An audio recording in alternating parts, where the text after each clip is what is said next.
નમસ્કાર, હું છું માહિનાઈ. સરસ્વતી સૌર્ય ન્યૂઝમાં આપનું હાર્દિક સ્વાગત છે. શ્રી પાટણ જૈન મંડળ સંચાલિત શ્રી બીડી સાર્વજનિક વિદ્યાલય પાટણ ખાતે પુલવામા હુમલામાં શહીદ થયેલ ભારતીય જવાનોને ભારે શ્રદ્ધાંજલિ અર્પણ કરવા માટે એક વિશેષ કાર્યક્રમનું આયોજન કરવામાં આવ્યું હતું.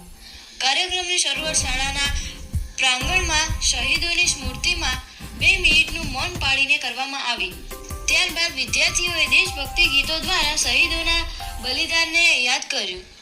શાળાના આચાર્ય શ્રી ડોક્ટર B.R. દેસાઈ એ સંબોધનમાં જણાવ્યું કે દેશ માટે પોતાના જીવનનું બલિદાન આપનાર જવાનો આપણા સાચા હીરો છે અને તેમના બલિદાનને ક્યારે ભૂલવું નહીં જોઈએ.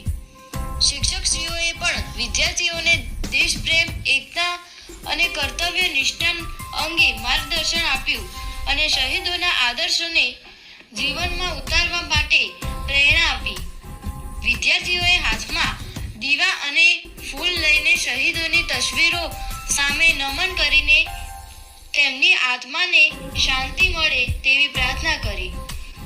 આ કાર્યક્રમ દ્વારા સમગ્ર શાળા પરિવારે દેશ માટે બલિદાન આપનાર શહીદ જવાનો પ્રત્યે પોતાની કૃતજ્ઞતા વ્યક્ત કરી અને દેશપ્રેમની ભાવનાને વધુ મજબૂત બનાવવાનો સંકલ્પ કર્યો.